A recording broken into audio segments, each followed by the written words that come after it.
Hello बच्चों, नमस्कार। क्या हाल चाल? तो कैसे हैं आप सब लोग? लास्ट लेक्चर कह सकते हैं क्वेश्चन प्रैक्टिस से पहले। इसके बाद एक क्वेश्चन प्रैक्टिस का लेक्चर और आपको मिलेगा और ये भी रिकॉर्डेड है। इसमें हम क्या करने वाले हैं, मेनली तो हम डाइपोल बेस्ड फोर्सेस पढ़ेंगे 15-20 मिनट जो कि बच गया था, और फिर इंपॉर्टेंट लाइंस ऑफ एनसीईआरटी करेंगे। लेकिन कुछ छोटी मोटी बातें जो हाइड्रोजन बॉन्डिंग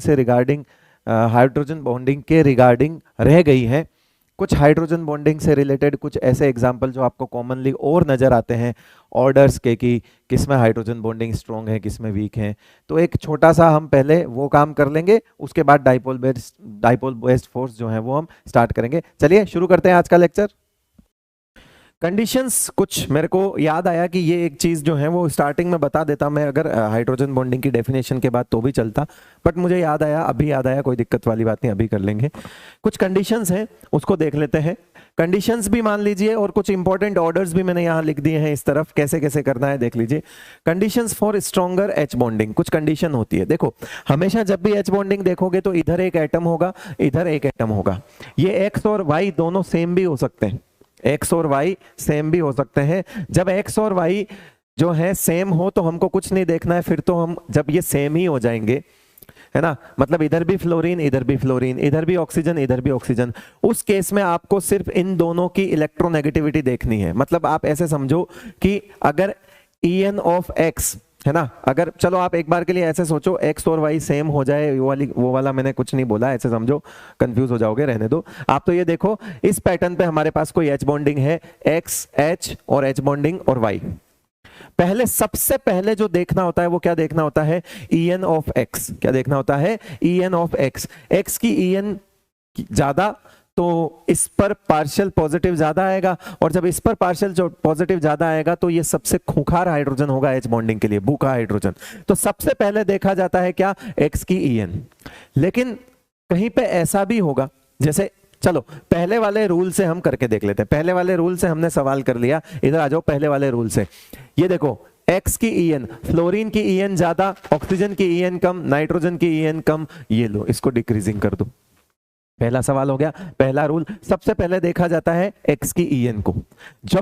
जब हम कंपेयर कर रहे हैं और हमारा एक्स अगर डिफरेंट है, यहां फ्लोरीन है, यहां ऑक्सीजन है, यहां नाइट्रोजन है, जब हम इस तरह से कंपेयर कर रहे हैं और हम देख रहे हैं कि एक्स अलग अलग है, एक जगह एक्स फ्लोरीन है, एक जगह एक्स ऑक्सीजन है, एक जगह एन है, तो हम एक्स की इलेक्ट्रोनेगेटिविटी से आंसर करेंगे।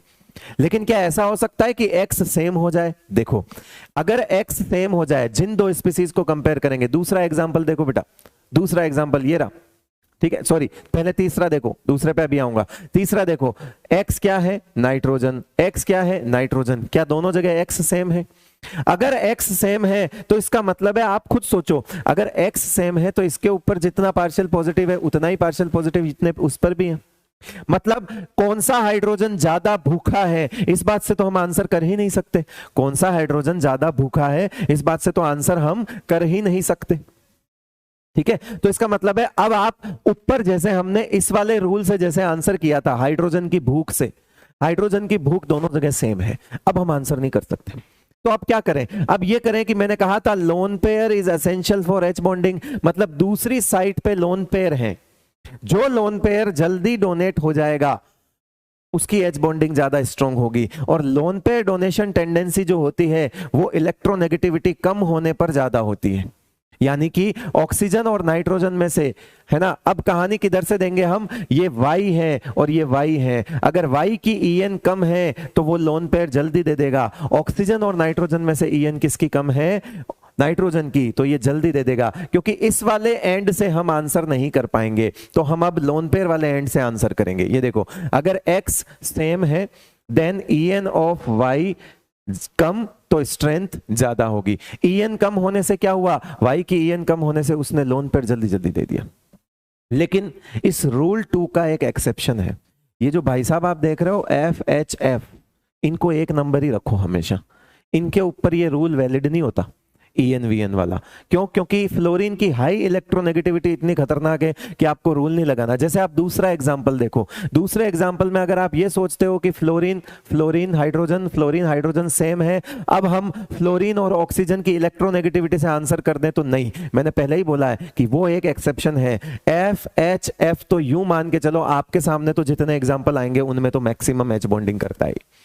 तो उसके लिए FHF के लिए रूल 2 वैलिड ही नहीं करना है। मतलब कहीं ना कहीं जब भी ये आपको दिखे तो इसको तो मैक्स कर दो, आप इसको तो मैक्सिमम कर दो। कर दिया हमने, उधर रूल नहीं लगाया हमने। तीसरे में हमने वो रूल लगाया, दूसरा वाला एग्जांपल। फिर ये तो वही हो गया HF OH NH, तो HF OH और NH, इसमें कोई टेंशन वाली बात नहीं है। H2O H2O और H2O2 में H2O की ज्यादा होगी। क्यों? क्योंकि ऑक्सीजन से जुड़े हुए 2 हाइड्रोजन है तो इसके ऊपर पार्शियल नेगेटिव 2 बार है, जबकि यहां पे क्या है OH, तो यहां पे एक पार्शियल नेगेटिव है, एक पार्शियल नेगेटिव है। माना कि मैं ये बता देता हूं कि हाइड्रोजन बॉन्डिंग का वॉल्यूम इसमें ज्यादा होगा, ये 6 जगह से हाइड्रोजन बॉन्डिंग कर सकता है, जबकि ये 4 ही जगह से हाइड्रोजन बॉन्डिंग करेगा। 2 लोन पेयर यहां से, 2 हाइड्रोजन यहां से। वॉल्यूम H2O2 में ज्यादा है, लेकिन अभी स्ट्रेंथ की बात हो रही है। किसकी बात हो रही है? Strength of H bonding.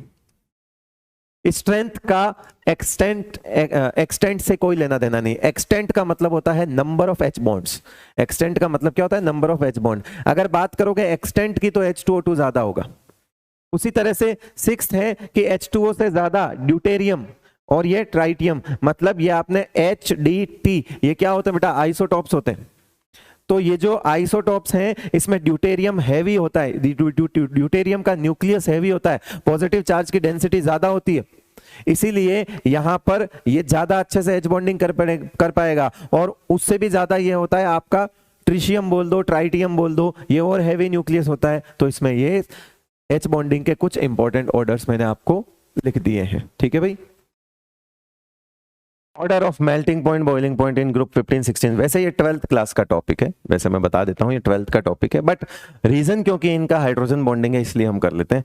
बात लिखी है कि 15 16 17 के हाइड्राइड्स में बॉइलिंग पॉइंट मेल्टिंग पॉइंट के ऑर्डर्स बदल जाते हैं, उम्मीद से अलग आते हैं, और उसका रीजन होता है H बॉन्डिंग।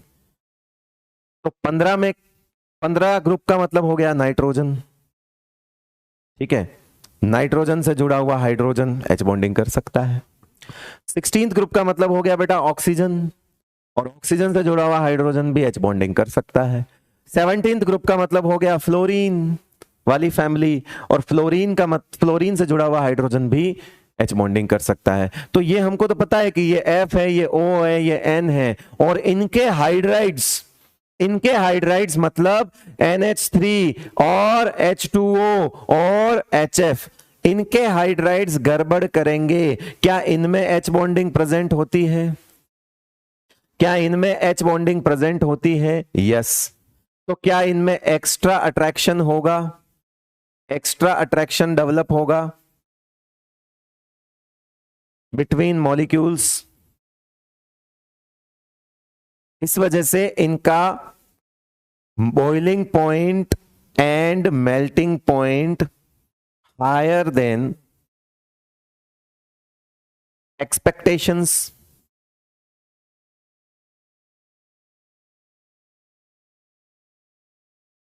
अगर इनमें H बॉन्डिंग प्रेजेंट है ना, अगर इनमें H बॉन्डिंग प्रेजेंट है तो क्या होगा? एक्स्ट्रा अट्रैक्शन होगा मॉलिक्यूल में, और मॉलिक्यूल में जितना ज्यादा अट्रैक्शन होगा उनका मेल्टिंग पॉइंट बॉइलिंग पॉइंट उतना ही क्या होता है बेटा? ज्यादा होता है।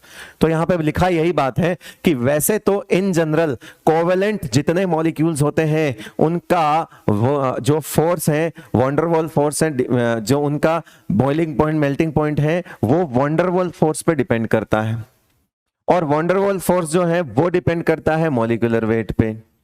यानी कि नियम से तो ऐसा होना चाहिए था कि NH3 PH3 ASH3 SBH3, है ना, नियम से ऐसा होना चाहिए था, इंक्रीज, लेकिन ये गलत हो गया। क्यों? ऐसा क्यों हुआ? कारण है कि ये जो है रीजन है ऐसा क्यों हुआ, ये मिनिमम नहीं होता। मिनिमम होना चाहिए था।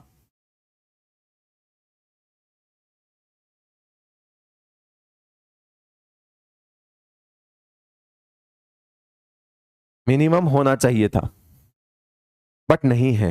रीजन एच बॉन्डिंग, उम्मीद से ज्यादा इनके आते हैं। अब अपने ग्रुप में इसकी पोजीशन क्या होगी क्या नहीं होगी वो हम देखेंगे, लेकिन हाँ अपने अपने ग्रुप में ये तीनों गड़बड़ तो करेंगे बेटा। तो आ जाइए हम शुरू करते हैं और जुगाड़ के साथ इन चीज को सीखते हैं फटाफट से। पहला है बॉइलिंग पॉइंट। बॉइलिंग पॉइंट की ट्रिक है बेटा 2 1 1 एंड मेल्टिंग पॉइंट की ट्रिक है बेटा 1 1 2। सर ये क्या कर रहे हो? देख बेटा जो नंबर मैंने यहां लिखे हैं याद रखना, 211 एंड 112 से आपके कितने सवाल हो जाएंगे? 9 क्वेश्चंस हो जाएंगे, है ना। अभी देखना 211 और 112 से 211 मतलब इसको 2 दे दो, इसको 1 दे दो और इसको 1 दे दो। 112 का मतलब 1 1 और 1, यानी कि बॉइलिंग पॉइंट का ऑर्डर जब लिखोगे तो अपने ग्रुप में यहां तक SbH3 तक अगर आप ऑर्डर लिखते हो तो इसका नंबर दूसरा है। इसका नंबर कितना आएगा? दूसरा। होना ये सबसे कम चाहिए था लेकिन ये दूसरे नंबर पे पहुंच गया। तो सर पहले नंबर पे कौन होगा? अरे पहले नंबर पे तो वही होगा जिसका जिसका मॉलिक्यूलर वेट क्या है? ज्यादा है, क्योंकि ओवरऑल तो हमको मॉलिक्यूलर वेट से ही देखना है। वो तो हम NH3 के लिए बोल रहे हैं कि भैया उसमें H बॉन्डिंग है इसलिए लफड़ा कर दिया। अगर वाकई में H बॉन्डिंग नाम की कोई चीज नहीं होती तो आज ये सबसे कम ही तो होते, क्योंकि इनका मॉलिक्यूलर वेट सबसे कम होता। लेकिन नहीं, इन्होंने अपनी पोजीशन को चेंज किया and the reason is H bonding. तो ये 1 है, अगर 2 इसको दे दिया बेटा तो इसको 3 देना पड़ेगा, इसको 4 देना पड़ेगा। अगर ये 1 है तो ये बताओ क्या लिख दूं? 2। यहां कौन सा 3, यहां कौन सा 4। यहां अगर 1 है तो ये 2, ये 3, ये 4। और 1 2 3 का मतलब एक बार मैं लिख देता हूं, क्या पता आप कंफ्यूज हो जाओ। मैं इसका ऑर्डर लिख देता हूं। इसका मतलब ये है कि ये कह रहा है कि SbH3 का सबसे ज्यादा होगा। मेरे 1 का मतलब सबसे ज्यादा होता है, उसके बाद NH3 आएगा, उसके बाद ASH3 आएगा और सबसे पीछे PH3 आएगा। बाकियों को भी आप इस तरह से अरेंज कर सकते हो। 1 2 3 4 का मतलब समझा रहा हूं बेटा। मेरे 1 का मतलब मैक्स होता है, मेरे 1 का मतलब क्या होता है? मैक्स होता है। ये 1, ये 2, ये 3, ये 4, ये ऐसे लिखा हुआ है ये। तो एक बार मैंने आपको बता दिया है 1 2 3 4 का मतलब कैसे अरेंज करना है, आप बाकी अपने आप कर लेना। अगर ये 1 है तो बोलो ये 2 होगा, ये 3 होगा, ये 4 होगा, ये 2 होगा, ये 3 होगा, ये 4 होगा। और यहां पे मैंने गड़बड़ लिख दिया, यहां 2 है, इसको है ना 1 1 2 है तो ये 2 होगा। ये 2 है तो ये 1, फिर ये 3 और ये फिर 4। समझ गए बात को? ठीक है। आपको ग्रुप 17 में इसमें वोलेटिलिटी का ऑर्डर पूछे। वोलेटिलिटी का मतलब होता है वोलेटाइल नेचर का। नहीं तो वोलेटाइल कौन होता है? जिसका बॉइलिंग पॉइंट सबसे कम हो वो सबसे ज्यादा वोलेटाइल होगा। तो आप इससे वोलेटाइल नेचर भी निकाल सकते हो। बॉइलिंग पॉइंट से वोलेटाइल का मतलब होता है भाप बन के उड़ जाना, ऐसे समझो। तो फिर हम मेल्टिंग पॉइंट नहीं देखेंगे, हम क्या देखेंगे? बॉइलिंग पॉइंट देखेंगे। तो इनका बॉइलिंग पॉइंट का ऑर्डर आपको दिख रहा है। मतलब अगर HF सबसे कम वोलेटाइल है तो HF सबसे पीछे आएगा। 4 नंबर पे HCl है, मतलब इसका बॉइलिंग पॉइंट सबसे कम है तो HCl इज मोस्ट वोलेटाइल। अगर आपसे इनका वोलेटाइल नेचर पूछे तो सबसे ज्यादा वोलेटाइल कौन होगा? HCl, क्योंकि सबसे कम बॉइलिंग पॉइंट HCl का है। तो क्या आप इसके वोलेटाइल नेचर और का वोलेटिलिटी का ऑर्डर भी लिख सकते हैं? वोलेटिलिटी का ऑर्डर लिख सकते हैं। आसान है कि भाई सबसे बॉइलिंग पॉइंट सबसे कम जिसका वो सबसे जल्दी उड़ेगा, तो ये वोलेटाइल मोर वोलेटाइल हो गया। इसमें इस ग्रुप में ये मोर वोलेटाइल हो गया। ठीक है भाई, समझ आए? ये 6 सवाल एक झटके में हो गए और उन एक झटके में होने का रीजन है 211 एंड 112, 211 और 112। ठीक है भाई, अब आगे बढ़ते हैं और आगे बढ़कर हम एक चीज और देख लेते हैं। कुछ सवाल, अभी तो 6 सवाल हुए हैं, 3 उस वाले ग्रुप के, 3 इस वाले ग्रुप के। अभी हम बाकी और देख लेते हैं। 9 क्वेश्चंस का अपन ने बोला था, 9 क्वेश्चन है। अभी देखते हैं कि अगर आपसे बॉइलिंग पॉइंट का ऑर्डर पूछा जाए, बोले सर आप लिखवा तो चुके हो। नहीं नहीं, मैं ग्रुप की बात अब कर ही नहीं रहा हूं, मैं तो इनके बीच की बात कर रहा हूं कि HF क्या बोलते हैं H2O, या एक काम करो, पहले एक काम करें, H बॉन्डिंग के स्ट्रेंथ की ऑर्डर पूछा जाए, है ना। क्या पूछा जाएगा? H बॉन्ड के स्ट्रेंथ की।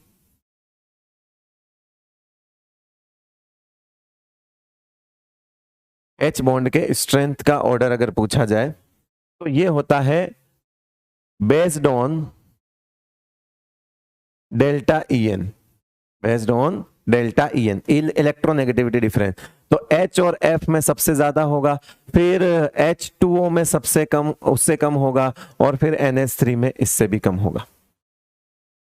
ये एक H बॉन्ड की स्ट्रेंथ है। H बॉन्ड स्ट्रेंथ का मतलब होता है एक हाइड्रोजन बॉन्ड की पावर क्या है। तो F और H में सबसे ज्यादा डिफरेंस होगा क्योंकि ये 4.0 है और ये 2.1 है। यहाँ पे O और H का बॉन्ड आ जाएगा, ये 3.5 है, ये 2.1 है, और यहाँ पे N और H का बॉन्ड आ जाएगा, ये 3.0 है और 2.1 है। मतलब आप स्ट्रेंथ उस बेसिस पे बोल सकते हैं कि कौन से वाले हाइड्रोजन पे ज्यादा पार्शियल पॉजिटिव है। जिस हाइड्रोजन पे ज्यादा पार्शियल पॉजिटिव है वो हाइड्रोजन ज्यादा खूंखार होगा। जिस हाइड्रोजन पे ज्यादा पार्शियल पॉजिटिव है वो हाइड्रोजन क्या होगा बेटा, ज्यादा खूंखार होगा। ठीक बात है। आओ फिर इसी बात पे अगला एक सवाल ये हो गया। उसके बाद अगला सवाल हम कर लेते हैं बॉइलिंग पॉइंट का, और उसके बाद हम कर देंगे मेल्टिंग पॉइंट का ऑर्डर। तो सबसे पहले हम बात कर लेते हैं बॉइलिंग पॉइंट ऑर्डर इन तीनों के बीच का, और मेल्टिंग पॉइंट का ऑर्डर वो भी इन तीनों के बीच का। बॉइलिंग पॉइंट का मतलब होता है सारे हाइड्रोजन बॉन्ड को तोड़ देना। अब ये बेचारा तो 2 जगह से ही बना रहा है, लेकिन ये 4 जगह से बना रहा है, तो H2O उसमें जीत जाएगा। H2O क्या होगा, उसमें जीत जाएगा। H2O जीत जाएगा बेटा। H2O का जो है वो सबसे ज्यादा आएगा। उसके बाद HF, ठीक है, उसके बाद क्या आ जाएगा HF, और उसके बाद क्या आ जाएगा आपका NH3। लेकिन मेल्टिंग पॉइंट ऑर्डर में H2O तो आगे रहेगा ही, लेकिन यहां पे NH3 पहले आ जाएगा और HF बाद में चला जाएगा। उसका रीजन यहां पे ये गड़बड़ क्यों हुई, और उस गड़बड़ का कारण है कि क्लोज पैकिंग एफिशिएंसी इन NH3 सॉलिड। NH3 सॉलिड में क्या होता है, क्लोज पैकिंग होती है, ऐसी होती है, ऐसी पिरामिडल होता है ना, इस तरह की क्लोज पैकिंग होती है। और लूज पैकिंग एफिशिएंसी, और loose packing efficiency of HF solid वो होती है जिगजैग, इस तरह से जिगजैग। HF सॉलिड में, क्योंकि मेल्टिंग पॉइंट का मतलब क्या होता है बेटा, सॉलिड से लिक्विड की तरफ जाना, तभी तो आप बोलोगे मेल्ट होना। तो मेल्टिंग पॉइंट का ऑर्डर H बॉन्डिंग के साथ साथ सॉलिड में पैकिंग एफिशिएंसी कैसी है इस बात पे भी डिपेंड करता है। इसीलिए HF और NH3 का उल्टा ऑर्डर क्यों हुआ, क्यों वहां पर सेम नहीं चलते हैं boiling point melting point. H2O तो H बॉन्डिंग और पैकिंग एफिशिएंसी दोनों को मिलाकर आगे ही रहता है, दोनों को मिलाकर आगे ही रहता है, तो H2O की तो कोई दिक्कत ही नहीं है। पॉइंट आता है कि आप बॉइलिंग पॉइंट का ऑर्डर याद कर लो, ठीक है, उसके बाद आप मेल्टिंग पॉइंट के ऑर्डर में HF NH3 को आगे पीछे कर देना।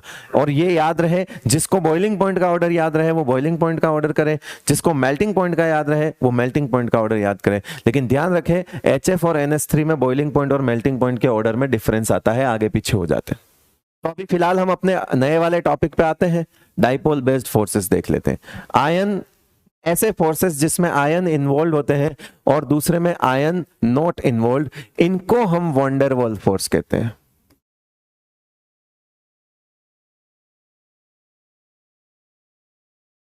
एक्चुअल में ये वंडरवॉल फोर्स होते हैं, लेकिन क्या ये वंडरवॉल फोर्स होते हैं, नहीं होते। जहां आयन का इन्वॉल्वमेंट आ गया वहां पर वंडरवॉल फोर्स नहीं होंगे। सबसे बड़ी बात, ये जितने भी फोर्स हैं ये सब के सब, ये जो फोर्स होते हैं ये डायरेक्टली प्रोपोर्शनल टू होते हैं मॉलिक्यूलर वेट के। ये सारे के सारे किसके प्रोपोर्शनल होते हैं, मॉलिक्यूलर वेट के। आयन डाइपोल नाम से पता चल रहा है between ion and polar molecule. Ion induced dipole, induced का मतलब होता है बेटा कि है नहीं पर वैसा बन गया। इंड्यूस्ड डाइपोल का मतलब वाकई में वो पोलर मॉलिक्यूल नहीं है, वो नॉन पोलर मॉलिक्यूल है। जब तक आयन है तब तक आयन को देख के उसमें पोलरिटी डेवलप हो रही है। तो ये किसके हो जाएगा, ये हो जाएगा between ions and non polar molecules.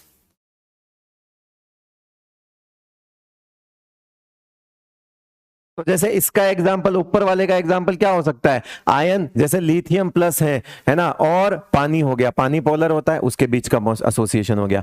यहाँ पे आयंस, यानी मान लो यहाँ सोडियम प्लस है, और अब नॉन पोलर मॉलिक्यूल, यानी मान लो Br2 हो गया, ये Br2 नॉन पोलर मॉलिक्यूल है।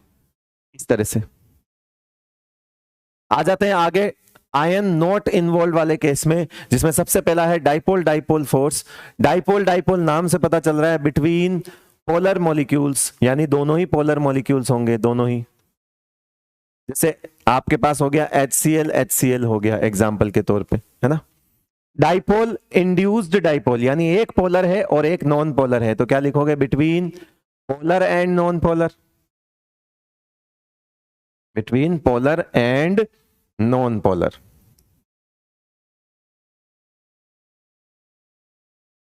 Between polar and non polar molecules. जैसे आपके नॉन पोलर क्या हो जाता है? जैसे मैंने यहां पे ले लिया आपको Br2 ले लिया, और Br2 और H2O ले लिया, एक पोलर है एक नॉन पोलर है। जैसे नियोन ले लिया और H2O ले लिया। इनर्ट गैस की पानी के अंदर सॉल्युबिलिटी इस DID फोर्स से समझाई जाती है, dipole induced dipole, DID, instantaneous dipole induced dipole. सबसे गरीब फोर्स जहां कुछ नहीं है, इंस्टेंटेनियस डाइपोल, यानी कि कोई भी पोलर नहीं है। इंस्टेंटेनियस डाइपोल का मतलब है एक वक्त के लिए कोई पोलर बना, इलेक्ट्रॉन्स के टेम्परेरी इम्बैलेंस की वजह से कोई किसी में मान लो एक वक्त के लिए, एक क्षण के लिए पोलैरिटी डेवलप हुई, और जब ऐसा हुआ तो उसका पास वाला भी पोलर हो गया उसको देख के। लेकिन ये टेम्परेरी है, मतलब ये चलता रहता है। जनरली ये गैसेस वगैरह में होता है। तो देखो यहां पे क्या होगा, इसका एक और लंदन डिस्पर्सन फोर्स भी नाम होता है, LDF भी नाम होता है, और यहां लिख रहा हूं between non polar molecules, between non polar molecules, between non polar molecules, है ना। जैसे H2 में हो गया, नियोन नियोन में हो गया, और CCl4 नॉन पोलर होता है, CCl4 में हो गया, और CH4 में हो गया। जितने नॉन पोलर मॉलिक्यूल्स हैं, है ना, जिनका डाइपोल मोमेंट जीरो है, हम जानते हैं ना नॉन पोलर कौन होते हैं बेटा? जिनका डाइपोल मोमेंट क्या होता है? जीरो होता है। तो जिनका डाइपोल मोमेंट जीरो होता है वो सब नॉन पोलर होते हैं, और जब नॉन पोलर है तो उस केस में हम इसको क्या मान लेंगे? नियोन नियोन, CCl4 CH4 ये सब कैटेगरी कौन सी होती है? Instantaneous dipole induced dipole. अब बात आती है स्ट्रेंथ के ऑर्डर की। तो सबसे पहले तो एक नंबर ही आएगा, यानी कि आयन डाइपोल आएगा। फिर मैं ये कहता हूं कि इंड्यूस्ड होता है ना, वो नकली होता है बेटा, देख के बना हुआ होता है। इंड्यूस्ड से पहले आप बिना इंड्यूस्ड वाला ले लो, तो यहां पे सबसे स्ट्रॉन्ग 1, उसके बाद A। अब हमारे पास इधर भी इंड्यूस्ड है और इधर भी इंड्यूस्ड है, लेकिन ये प्योर आयन से इंड्यूस्ड है, और डाइपोल का मतलब पोलर यानी पार्शियल चार्ज होंगे, ये पार्शियल चार्ज से इंड्यूस्ड है। तो जो कंप्लीट चार्ज से इंड्यूस है वो पहले आएगा, और उसके बाद आएगा बी, और सबसे लास्ट में ये गरीब आ जाएगा। तो सबसे स्ट्रॉन्ग, ये वैसे तो सारे के सारे वीक है बेटा, लेकिन इनमें भी सबसे स्ट्रॉन्ग कौन सा है? आयन डाइपोल सबसे स्ट्रॉन्ग है। इनमें भी सबसे स्ट्रॉन्ग कौन सा है? आयन डाइपोल सबसे स्ट्रॉन्ग है। ठीक है, तो आप क्या बता सकते हो? आपको इससे सवाल किस तरह के पूछे जाएंगे? इस तरह के सवाल पूछे जाएंगे कि किसके बीच में कौन सा फोर्स है, बताओ। जैसे find the type of interaction,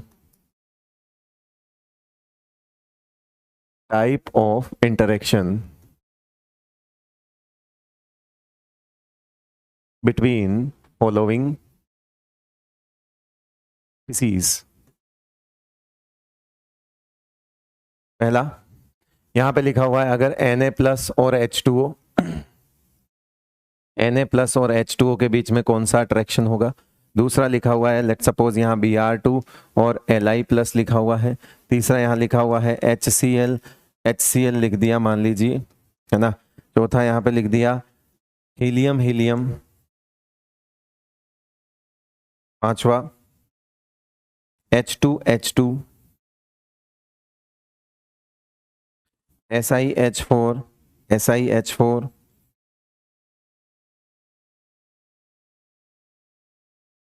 7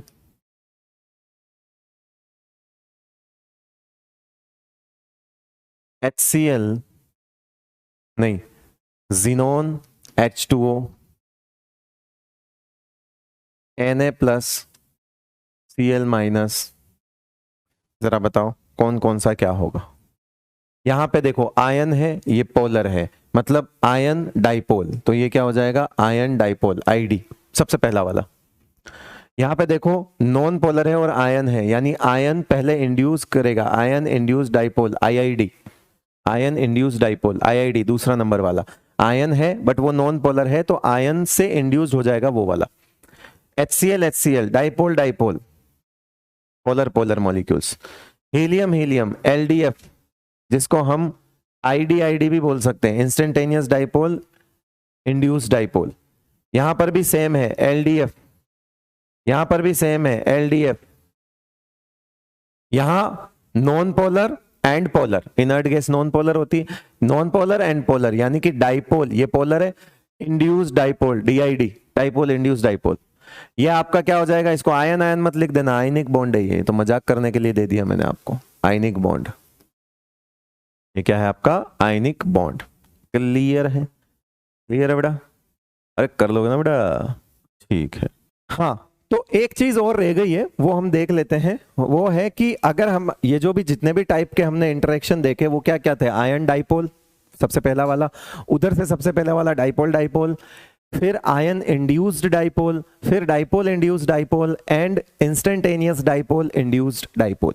ठीक है, तो ये मतलब तो आपको पता ही है, शॉर्ट नेम लिखे हुए।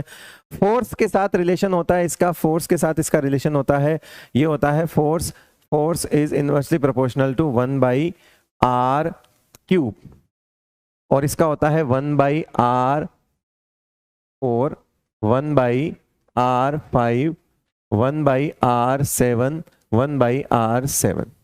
ठीक है, याद करने का तरीका है 3 4 5 7 7। क्या याद रखोगे, क्या याद रखोगे, 3 4 5 7 7, ऐसे याद रखोगे 3 4 5 7 7, 3 4 5। और आपको पता है एनर्जी के टर्म्स में r की एक पावर कम कर दो, इसका मतलब है अगर एनर्जी की बात करते हो तो ये r की पावर 2 हो जाएगा, तो ये r की पावर 3 हो जाएगा, तो ये r की पावर 4 हो जाएगा, तो ये r की पावर 6 हो जाएगा, तो ये r की पावर 6 हो जाएगा, है ना। F is equals to K Q1 Q2 upon R² होता है, लेकिन अगर एनर्जी की टर्म में हम बात करें तो वो R² की जगह R रह जाता है, एनर्जी की टर्म्स में एक R की पावर कम हो जाती है।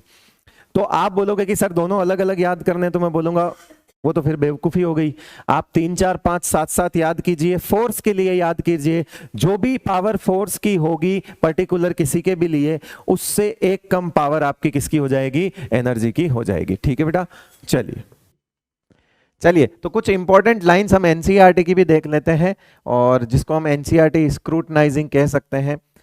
स्टार्टिंग में सबसे पहले तो हम, वैसे तो यहाँ पे स्क्रूटनाइजिंग के नाम पर कुछ भी नहीं है, मैं आपको सीधा सीधा बोल देता हूँ, ये आपको रीड करना है, मैं भी आपको रीडिंग करके ही बताऊंगा, इसमें कुछ भी नहीं है। क्या आपको पता नहीं है क्या बॉन्ड लेंथ क्या होता है, आपको अब तो सब कुछ पता है। बॉन्ड लेंथ हमारा क्या होता है, इंटर न्यूक्लियर जो डिस्टेंस होती है उसी को कहते हैं इंटर न्यूक्लियर डिस्टेंस। ये लिखा हुआ है देखो, अब इसकी वो सजा धजा के लिखी हुई वो डेफिनेशन से, bond length is defined as the equilibrium distance between the nuclei of 2 bonded atoms in a molecule, वही है internuclear distance. The covalent radius is measured approximately as the radius of atoms core, है ना, हमने कहा था कि which is contact with the core of an adjacent atom in a bonded situation. ठीक है, वही सेम चीज। कोवेलेंट रेडियस कैसे नापते हैं, तो ऐसे वाले नापते हैं, ये इस तरह से, ये d होता है, इसका आधा करके नापते हैं, ये सब सीखा हुआ है। Van der Waals radius represents the overall size of the atom which includes its valence shell in non-bonded situation। हमें पता है van der Waals रेडियस जो है वो गैसियस एटम के लिए नापी जाती है, मेनली इनर्ट गैसेस के लिए जो है मेजर की जाती है, और हम जानते हैं इनर्ट गैसेस जो होती है वो नॉन बॉन्डेड सिचुएशन में ही रहती है। अगर कोई गैसियस एटम है तो वो चांसेस है कि वो नॉन बॉन्डेड सिचुएशन में होगा, और यही कारण है कि वो वॉन डर वॉल रेडियस जो होती है वो सबसे बड़ी होती है, यही कारण है, क्योंकि वॉन डर वॉल रेडियस जो है वो इसीलिए लार्ज होती है क्योंकि वो नॉन बॉन्डेड कंडीशन में ही देखी जाती है। एनीवेज, कुछ इंपॉर्टेंट एग्जांपल्स यहाँ पर दिए हुए हैं, और ये आपको याद ही करने पड़ेंगे। मतलब जैसे जो कंपैरिजन हो सकता है वो कैसे हो सकता है, जैसे वो मैंने करवा दिया, जैसे C single bond C, C C single bond C, C double bond C, double bond C, C triple bond C, ये एक, ये दो, ये तीन। अब देखो ये सिंगल डबल ट्रिपल और एटम अगर सेम है तो हम कंपेयर कर सकते हैं लेंथ को। बाकी आपको थोड़ा थोड़ा देखना पड़ेगा। एन ओ की लेंथ 136 है, सी ओ की लेंथ 140। जैसे अब इसमें आप दिमाग लगा लो कि एन और ओ, तो ओ तो कॉमन हो गया, तो इसमें एन और सी में कौन छोटा है, तो एन छोटा है, और सी थोड़ा बड़ा है तो थोड़ी सी ज्यादा आएगी। तो ये आपको थोड़ा सा दिमाग लगाना पड़ेगा, और कोई तरीका नहीं हो सकता, है ना, और कोई तरीका नहीं हो सकता, है ना। और ओ एच है वो 96 है, सी एच है तो कार्बन ऑब्वियसली बड़ा है तो थोड़ी बड़ी हो जाएगी, क्योंकि एच तो कॉमन ही हो गया। इस तरह से आपको दिमाग लगा। अब C double bond N, C triple bond N, तो डबल बॉन्ड एन और ट्रिपल बॉन्ड एन में छोटा कौन होगा, जहां पर बॉन्ड ज्यादा है वहां पर अट्रैक्शन ज्यादा होगा, तो ये छोटा है 116 और ऊपर वाला 138 है। ठीक है, ये आपको, जैसे अब सी डबल बॉन्ड ओ है और एन डबल बॉन्ड ओ है, अब सी डबल बॉन्ड ओ है और ये आपका एन डबल बॉन्ड ओ है। अब यहाँ पे क्या होता है, एन डबल बॉन्ड ओ में जो फैक्टर आता है वो किसका आ गया, ये देखो सी डबल बॉन्ड ओ तो है 121, एन डबल बॉन्ड है 122, ऑलमोस्ट सिमिलर है। यहाँ पे थोड़ा लोन पेयर रिपल्शन की वजह से थोड़ी सी लेंथ जो है वो इसकी थोड़ी सी बढ़ जाती है, साइज वाला फैक्टर हट जाता है। तो बेसिकली आप कोई एक प्रॉपर फैक्टर नहीं निकाल सकते इसका।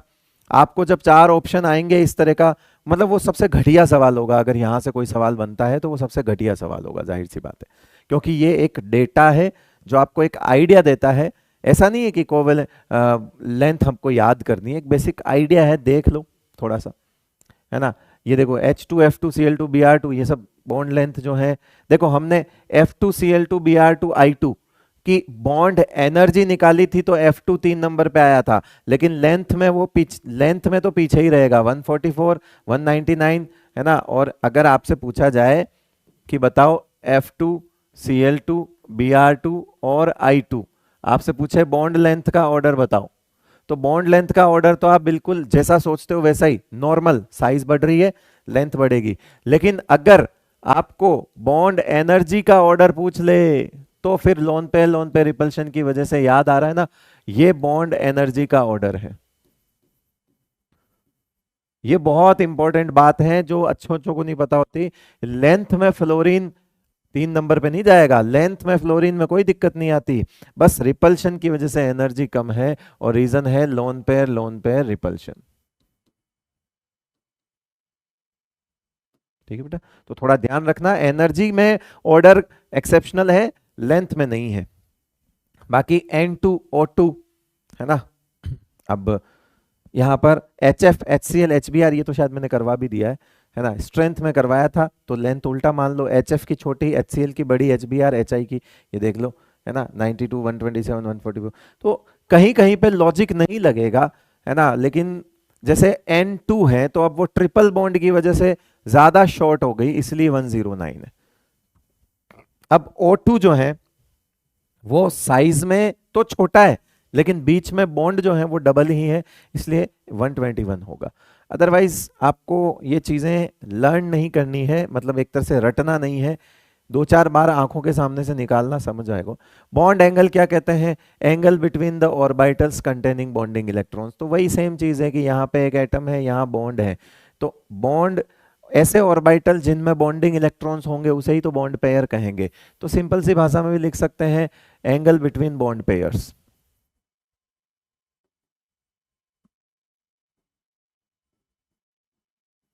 है ना, घुमा फिरा के लिखी हुई बात है। चलो, तो बॉन्ड एंगल वगैरह ये सब मैं सिखा चुका हूँ, खाली डेफिनेशन के नाम पे बता रहा हूँ। फिर आता है बॉन्ड एंथैल्पी, वही बॉन्ड एनर्जी की बात हो गई, है ना, बॉन्ड एनर्जी की बात हो गई यहाँ पे। तो बॉन्ड एनर्जी कैसे निकलती है, it is defined as the amount of energy required to break. अब ब्रेक के केस में है तो इसको हम बॉन्ड डिसोसिएशन भी बोल सकते हैं,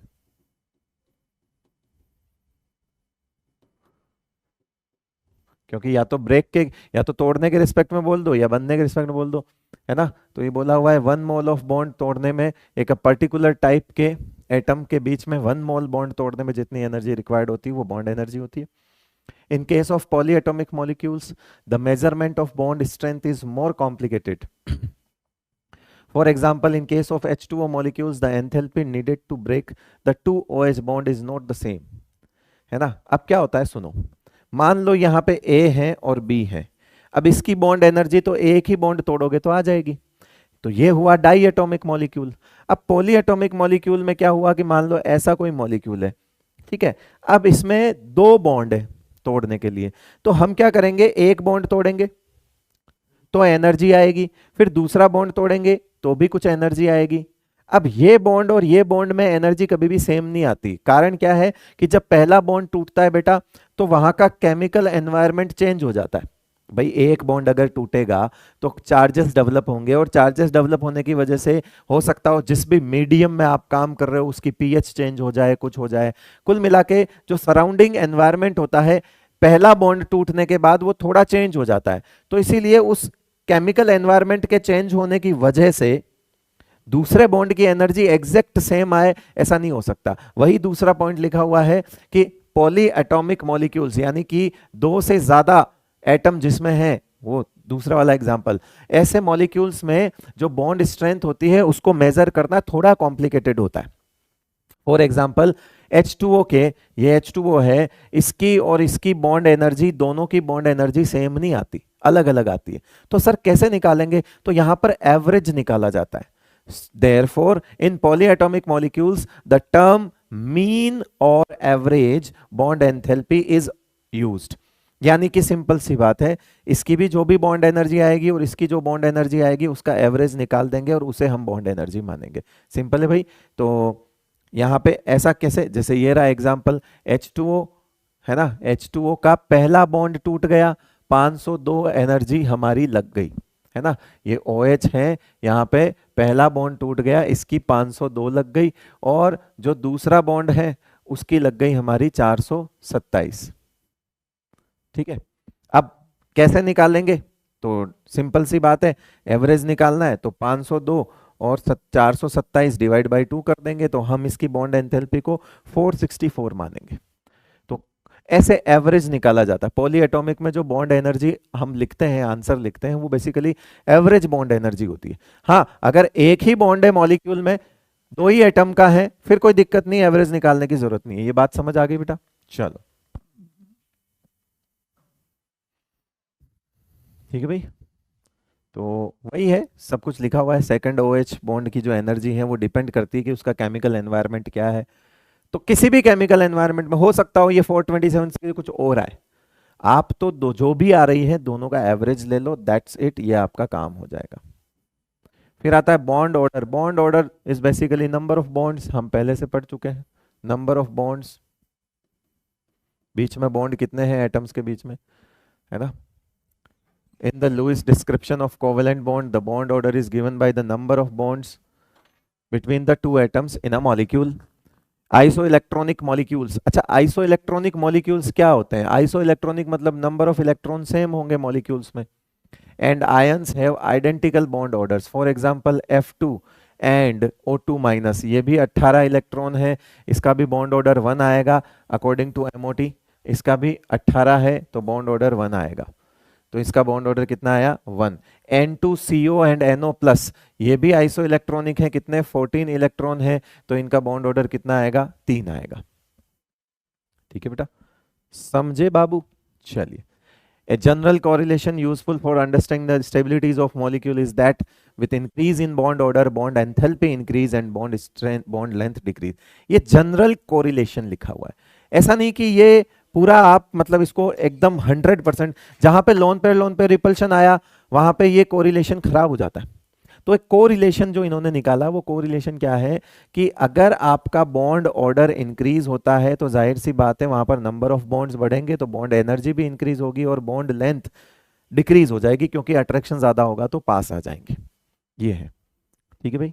चले आगे, चलो कुछ अच्छा, एक चीज जो रह गई थी कि PCl5 सॉलिड जो होता है ना, हमेशा याद रखना, PCl5 सॉलिड अगर कभी लिखा हुआ हो तो वो एक आयनिक कंपाउंड होता है जो कि दो तरीके से रहता है ना, कैटायन एंड एनायन। ये रह गया था आपका कहीं पे, छोटा सा टॉपिक है, और NCERT में PCl5 के लिए दिया हुआ था 12th क्लास में, तो मुझे नहीं लगता कि अब तो पूछेगा, लेकिन हाँ फिर भी कभी पूछ ले तो ये दो फॉर्म में रहता है, PCl4+ और PCl6- की फॉर्म में रहता है, इनके बीच में आयनिक बॉन्ड होता है।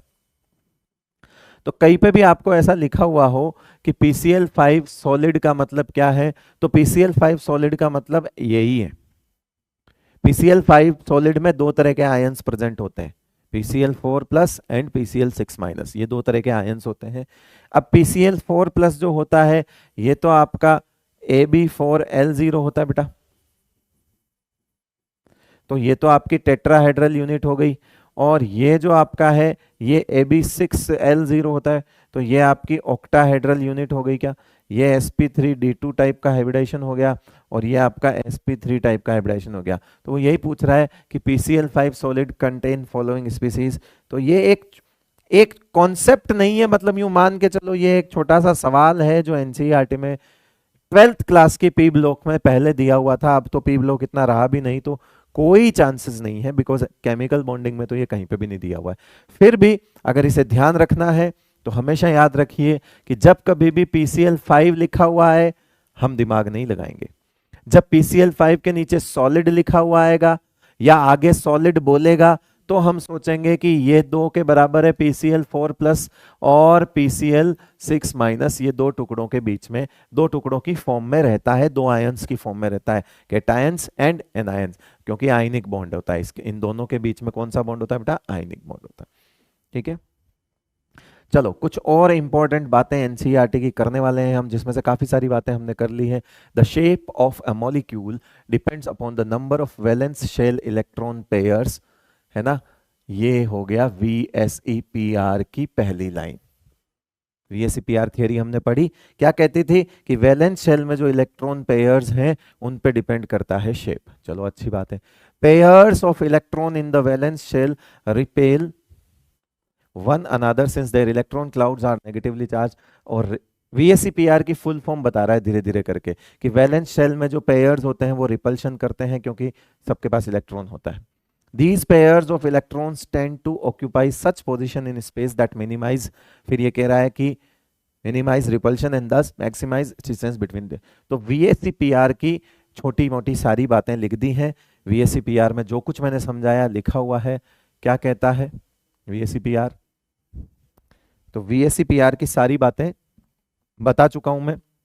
Valence shell electron pair repulsion theory, जो भी पेयर्स हैं, बॉन्ड पेयर्स हैं, है ना, लोन पेयर्स हैं, ये सब मिनिमम रिपल्शन पे रहेंगे और एक सर्टेन ज्योमेट्री जो है वो प्रदान करेंगे मॉलिक्यूल को। यहाँ कोई दिक्कत नहीं होनी चाहिए।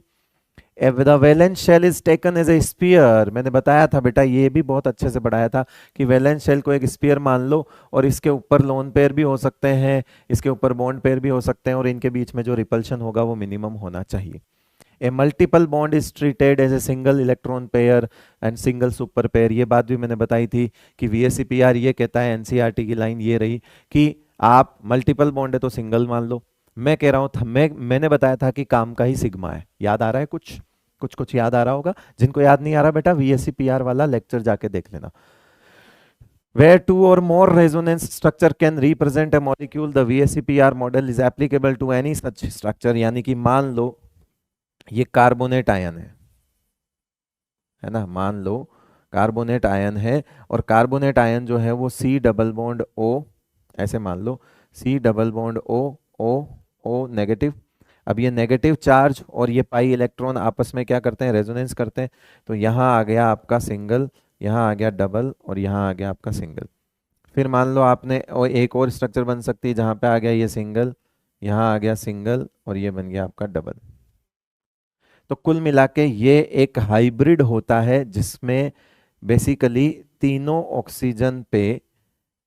ऑक्सीजन इनके बीच में ये जो एक ट्रिपल बॉन्ड आपको दिख रहा है ना, पाई बॉन्ड, ये पाई बॉन्ड जो है, ये पाई बॉन्ड जो आपको दिख रहा है, ये पाई बॉन्ड बेसिकली सब जगह बराबर ही बटा हुआ है, ये देखो। और इसको हम इसीलिए ऐसे लिखते हैं CO3, ये इसका हाइब्रिड हो गया। और हाइब्रिड बनाने का तरीका है, आगे आप 2- यहाँ लिख दो, ये इसका हाइब्रिड हो गया, ये रेजोनेंस है।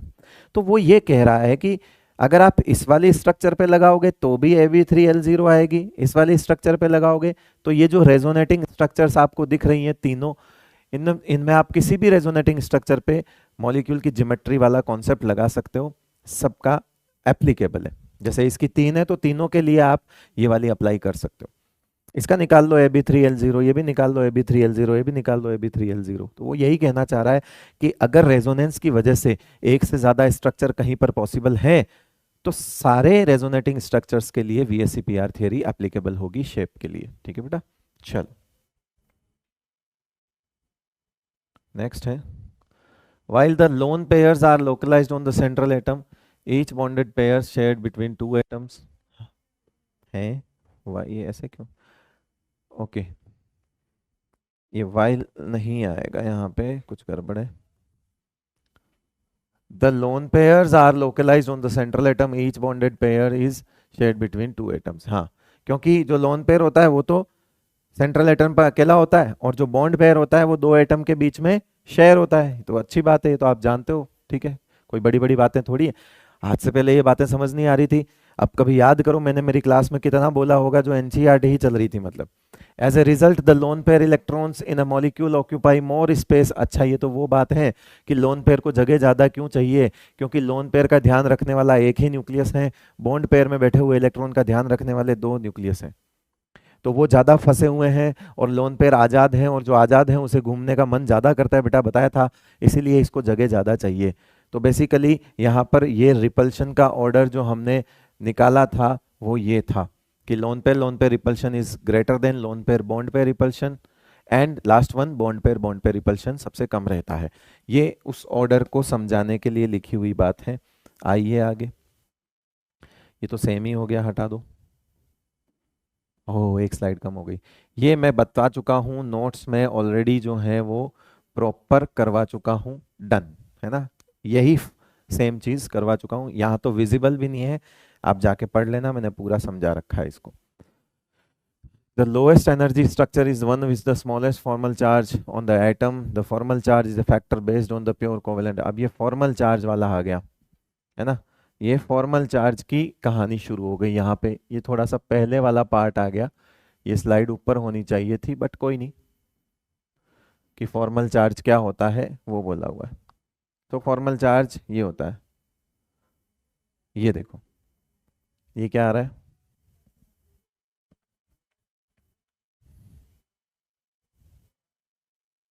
यहाँ कुछ लिखा हुआ है, आयनिक बॉन्ड से कुछ चीजें लिखी हुई है। In the periodic table the highly electronegative halogens and, ये मेरे को लग रहा है कहीं गलत कॉपी हो गया, छोड़ो हटाओ इसको, यहां से चलते हैं। फजान्स रूल से हम बात करना स्टार्ट करते हैं। ये थोड़ी सी फजान्स रूल वाली स्लाइड है।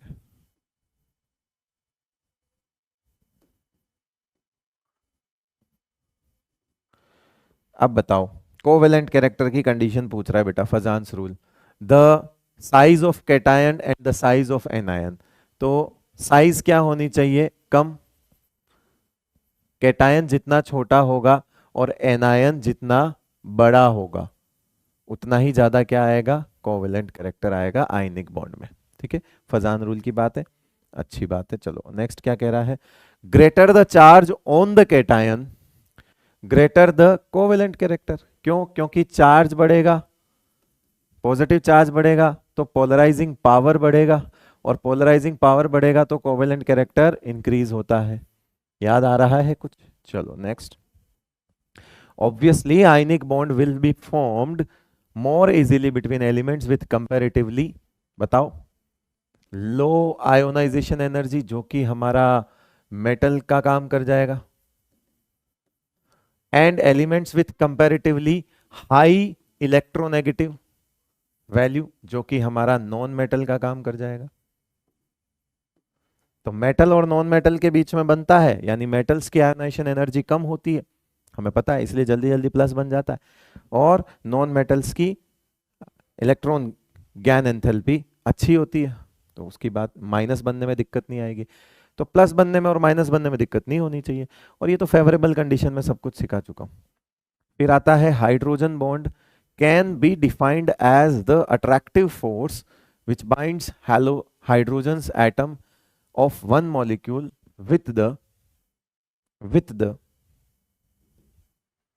high En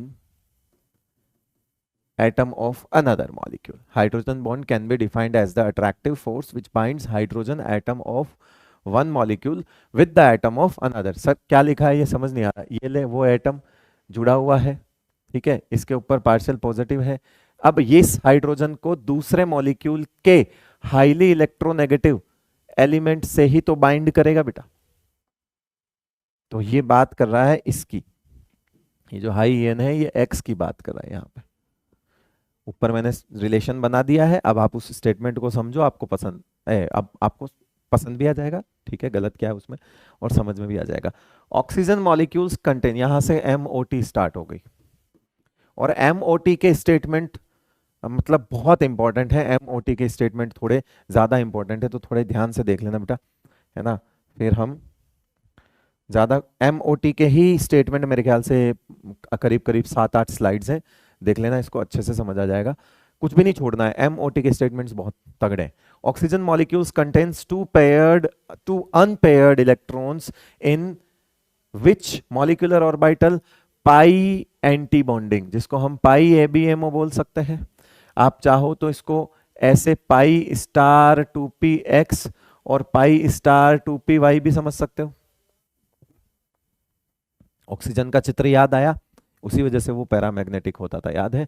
double bond in C2 के अंदर दोनों के दोनों पाई बॉन्ड्स आए थे, याद है, because of the presence of 4 electron in 2 pi molecular orbital, pi bonding molecular orbital, pi BMO. अब आप इसको पाई 2px एंड पाई 2py भी लिख सकते हो, पर वो बॉन्डिंग मॉलिक्यूलर ऑर्बिटल थे, याद रखना, ठीक है. तो आप जब कार्बन के दोनों बॉन्ड पाई क्यों हैं, तो रीजन है वो कार्बन के जो सबसे लास्ट में 4 इलेक्ट्रॉन भरे हुए हैं वो कहां भरे हुए हैं, बस ये स्टेटमेंट है. The molecule is stable if NB, ये NB जो है ये है बॉन्डिंग इलेक्ट्रॉन्स, और जो Na है वो है एंटी बॉन्डिंग इलेक्ट्रॉन्स. अब जाहिर सी बात है, एक मॉलिक्यूल है जिसमें बॉन्डिंग इलेक्ट्रॉन्स भी होते हैं और एंटी बॉन्डिंग इलेक्ट्रॉन्स भी होते हैं. अब बॉन्डिंग इलेक्ट्रॉन्स ज्यादा होंगे एंटी बॉन्डिंग से, तो फॉर्मूला ऐसा था ना हमारा, यही तो फॉर्मूला था कि NB anti bonding electrons minus anti bonding electrons divide by 2, यही तो बॉन्ड ऑर्डर का फॉर्मूला था बेटा. तो अब आप खुद सोचो, इधर वाली चीज को जब बढ़ाऊंगा तो वहां का रिजल्ट कम होगा. अरे भाई, ये वैल्यू जितनी बड़ी होगी, ये वैल्यू जितनी बड़ी होगी, एंटी बॉन्डिंग के इलेक्ट्रॉन जितने ज्यादा होंगे रिजल्ट कम आएगा, बॉन्ड ऑर्डर कम आएगा, तो स्टेबिलिटी कम हो जाएगी. ये वैल्यू जितनी ज्यादा होगी, यहां पे 10 रख दो और यहां पे 4 रहने दो, तो 6 हो जाएगा, और 6 डिवाइड बाई 2 तो 3 हो जाएगा. अब सोचो वहां पे 6 रहने दो, कम कर दिए, और फिर यहां 4 कर दो, तो 6 माइनस 4 2 हो जाएगा, और 2 डिवाइड बाई 2 1 हो जाएगा. अब जाहिर सी बात है, बीच में अगर माइनस है तो इधर वाली वैल्यू बड़ी होगी तो यहां फायदा होगा, इधर वाली वैल्यू छोटी होगी तो यहां नुकसान होगा, इधर वाली वैल्यू छोटी होगी तो वहां फायदा होगा, और इधर वाली वैल्यू बड़ी होगी तो वहां नुकसान होगा. अरे ये वही कहानी है, एंटी बॉन्डिंग उल्टा चलता है. एंटी बॉन्डिंग के इलेक्ट्रॉन्स ज्यादा होंगे तो स्टेबिलिटी कम रहेगी. ये याद रखना, कभी दो स्पीसीज के अगर बॉन्ड ऑर्डर सेम आ जाए तो जिसमें number of anti bonding electrons ज्यादा होंगे वो लेस स्टेबल होगा. अभी लिख दूंगा मैं, if one or more molecular orbitals are singly occupied it is obviously paramagnetic. अगर कहीं पे आपको ऐसा दिख जाए डब्बे में तो वो पैरामैग्नेटिक होगा, ठीक है बेटा. For B2C2N2 energy of 2pz, क्योंकि ये सब क्या चलते हैं, ये सब चलते हैं 2-1-2-1, तो कह रहा है कि भैया पाई 2px पाई 2py, और इनसे ज्यादा एनर्जी सिग्मा 2pz से ज्यादा एनर्जी इनकी होती है. ये 2 है, ये 1 है, तो क्या लिखा हुआ है, सिग्मा 2pz एनर्जी की एनर्जी कम होती है. ठीक है, 2-1-2-1 के हिसाब से पता लग जाएगा. In the formation of bonding molecular orbital, the 2 electron waves of the bonding atoms reinforce यानी कि support in same direction. Reinforce का मतलब होता है सपोर्ट करना सेम डायरेक्शन में, जो चीज चल रही है उसे उसका अपोज नहीं करना, उसे सपोर्ट करना उसी डायरेक्शन में, उसे बोलते हैं reinforce. In the formation of bonding molecular orbital the two electron waves of the bonding atoms reinforce each other due to constructive interference. Constructive interference की वजह से ऐसा होता है। नेक्स्ट है, हाँ यहां थोड़ी चीजें समझने वाली है, समझना द इलेक्ट्रॉन डेंसिटी, एक एक चीज समझ लेना। अभी वैसे तो मैंने सब कुछ समझा दिया है, पर यहाँ पे लिखा हुआ है the electron density in a bonding molecular orbital is located between the nuclei of two bonded atoms. याद करो मैंने कई बार बताया है कि बॉन्डिंग मॉलिक्यूलर ऑर्बिटल ऐसा है तो इलेक्ट्रॉन डेंसिटी यहां पर ज्यादा बढ़ती है। तो यही कह रहा है कि बॉन्डिंग मॉलिक्यूलर ऑर्बिटल जो भी होता है उसमें दो न्यूक्लियस के बीच में इलेक्ट्रॉन डेंसिटी बढ़ जाती है। ठीक है भाई। अब अगर ऐसा होगा तो न्यूक्लियस के बीच में रिपल्शन जो है वो बहुत कम होगा और less, while in case of anti bonding molecular orbital, अगर ऐसा है तो रिपल्शन बहुत कम होगा, तो ये अट्रैक्शन होगा, बॉन्ड बनेगा, तभी तो इसे बॉन्डिंग मॉलिक्यूलर ऑर्बिटल बोला गया। While anti bonding molecular orbital most of the electron density is located away from the space between the nuclei. कह रहा है एंटी बॉन्डिंग में क्या होता है भाई साहब, एंटी बॉन्डिंग में बीच में दरार आ जाती है, और बीच में दरार आने की वजह से ये वाला पोर्शन अलग चला जाता है, ये वाला पोर्शन अलग चला जाता है, और अब इलेक्ट्रॉन डेंसिटी इधर वाली इधर चली गई, इधर वाली इधर चली गई, मतलब दोनों यहां पे दोनों जुड़ रहे थे, यहां पे दोनों सेपरेट हो रहे हैं, यानी कि इलेक्ट्रॉन डेंसिटी जो है वो दो न्यूक्लियस के बीच में ना होकर कहां चली गई, दूसरी जगह पे चली गई, जो कि न्यूक्लियस के बीच वाली जगह नहीं है। In fact there is a nodal plane, खुद कह रहा है कि ऐसा होता है, एबीएमओ में क्या होता है कि बीच में से इलेक्ट्रॉन डेंसिटी हट जाती है, तो हट जाती है तो जीरो इलेक्ट्रॉन डेंसिटी की जगह को नोडल प्लेन कहते हैं। तो ये कह रहा है कि वहां पे एक नोडल प्लेन आ जाता है, और मैंने आपको सिखाया था कि एबीएमओ में नोडल प्लेन आ जाता है, ये सारी बातें यहां लिखी हुई है, देख लो। तो यहां पर न्यूक्लियस न्यूक्लियस के बीच में भी रिपल्शन बहुत ज्यादा हो जाता है, क्योंकि अगर दो न्यूक्लियस के बीच में इलेक्ट्रॉन है तभी न्यूक्लियस न्यूक्लियस एक दूसरे को पसंद कर सकते हैं। अरे भाई सिंपल सी बात है, दो गायें खड़ी हैं और बीच में चारा है तो ही ठीक है, अदरवाइज चारा हटाओगे हो सकता हो गायें दोनों झगड़ जाएंगी। तो बस उस चीज से, कॉन्सेप्ट से ध्यान रख लेना, है ना। डॉग एंड बोन भी समझ सकते हो कि अगर यहां दो डॉगी हैं और बीच में क्या है, हड्डी है, तो ठीक है, दोनों को बढ़िया लगता रहेगा। हड्डी हटाओगे तो खत्म, तो ये इस वजह से रिपल्शन बढ़ जाता है, और एनर्जी भी इसीलिए एबीएमओ की ज्यादा होती है। Electrons placed in a bonding molecular orbital tend to hold the nuclei together. कह रहा है कि जो इलेक्ट्रॉन बीएमओ में न्यूक्लियस के बीच में प्रेजेंट होते हैं, इनकी टेंडेंसी न्यूक्लियस को पकड़ के रखने की होती है, क्योंकि चारा है तो दोनों गायों को पास में रखने की टेंडेंसी है। ठीक है, अब इसीलिए बॉन्ड बना रहेगा और मॉलिक्यूल स्टेबल रहेगा। Therefore a bonding molecular orbital always possesses a lower energy than either of the atomic orbital. यानी कि ये कह रहा है कि जिन एटॉमिक ऑर्बिटल से बॉन्डिंग मॉलिक्यूलर ऑर्बिटल बना है वो इसीलिए उन दो डब्बों से नीचे आता था और एबीएमओ ऊपर जाता था। तो एबीएमओ के लिए नीचे लिखा हुआ है, the electron placed in antibonding molecular orbital destabilize the molecule. This is because the mutual repulsion of the electron in this orbital is more than attraction between electrons and the nuclei, which cause the net increase in energy. कह रहा है कि भैया anti bonding में ऐसा नहीं होता, बीच में से इलेक्ट्रॉन हट जाते हैं, साइडों में आ जाते हैं, तो इलेक्ट्रॉन इलेक्ट्रॉन के आपस के रिपल्शन भी बहुत हो जाते हैं, इधर वाले भी आपस में झगड़ रहे होंगे, इधर वाले भी आपस में झगड़ रहे होंगे, और न्यूक्लियस न्यूक्लियस के बीच में भी रिपल्शन बढ़ जाता है। दैट्स वाई ये डीस्टेबल करता है मॉलिक्यूल। और हम भी जानते हैं कि एंटी बॉन्डिंग में जब भी इलेक्ट्रॉन गया था तो हमारा बॉन्ड आधे से कम हो गया था एक इलेक्ट्रॉन जाने पे, तो हमारा बॉन्ड क्या हो गया था, वहां पे टूट गया था। याद आ रहा है? ठीक है, बड़ी बड़ी बात है ये, तो अब आप देख लेना, साई ए साई बी सब बता दिया, ये बीएमओ कैसे बनता है, एंटी बॉन्डिंग कैसे बनता है, सब बता दिया मैंने। अब क्या आ रहा है, the energy of anti bonding orbital is राइज्ड above the energy of the parent atomic. वही है ये वही है जो पीछे चित्र है ना, वही है ये वाला, कि ये एबीएमओ है और ये बीएमओ। ठीक है।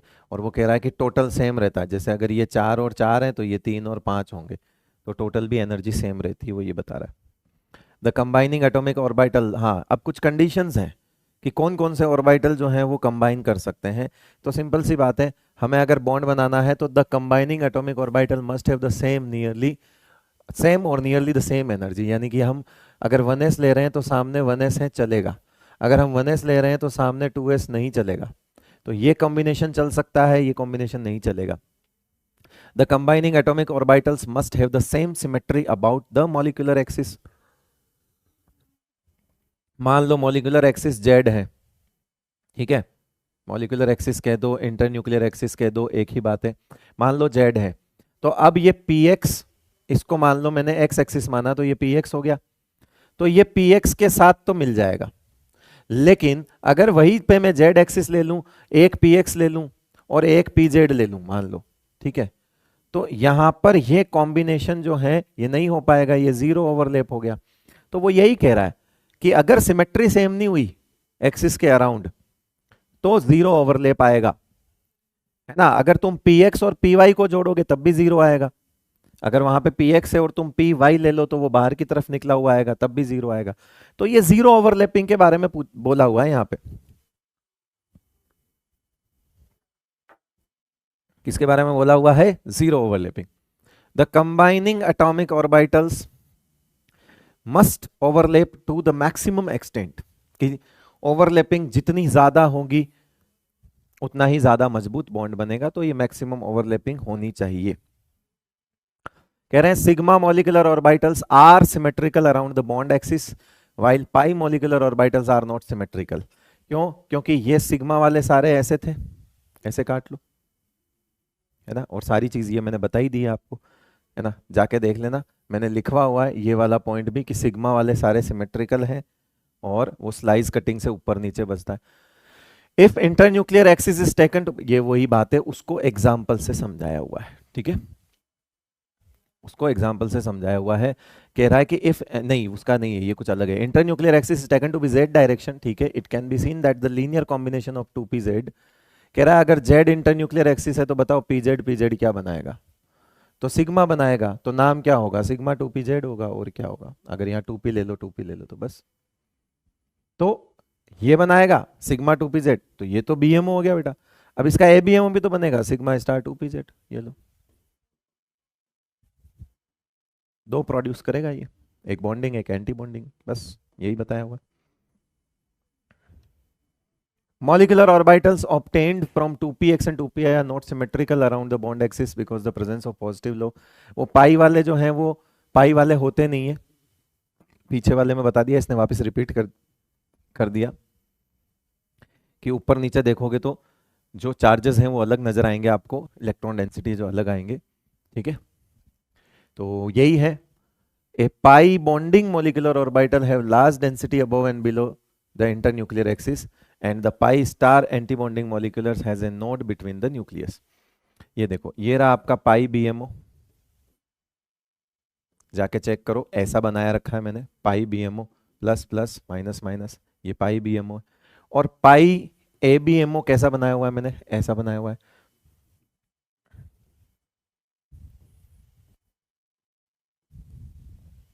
ऐसा बना रखा है, इस तरह से, जाके चेक कर लेना। तो ये कह रहा है कि भैया जो पाई बीएमओ है उसमें तो जो इलेक्ट्रॉन डेंसिटी है वो इस इंटरन्यूक्लियर एक्सिस के अबव और बिलो हाई है, ये आई एन है तुम्हारा, है ना। तो इसके ऊपर और नीचे इंटरन्यूक्लियर एक्सिस में भर भर के इलेक्ट्रॉन डेंसिटी, इधर भी इलेक्ट्रॉन है इधर भी इलेक्ट्रॉन है। लेकिन इसमें क्या है कि यहाँ पे ये अगर इंटरन्यूक्लियर एक्सिस है तो इनके बीच में एक नोडल प्लेन आ जाता है, वो यही कह रहा है the pi star antibonding molecular has a node between the nucleus. तो न्यूक्लियस के बीच में एक नोड आ जाता है यहाँ पे, इसके और इसके बीच में, ठीक है, ये चीज बता रखी है, ठीक है भाई। तो ये था हमारा एनसीईआरटी और कुछ एनसीईआरटी के कुछ इंपॉर्टेंट पॉइंट्स। अब मेरे ख्याल से सिर्फ और सिर्फ बच रहा है क्या नेक्स्ट क्लास के लिए? सिर्फ क्वेश्चन प्रैक्टिस। तो अगला लेक्चर आपको रिकॉर्डेड फॉर्म में क्वेश्चन प्रैक्टिस का मिलेगा, ठीक है। और तब तक के लिए नमस्कार। ओके, चलिए, थैंक यू, बाय।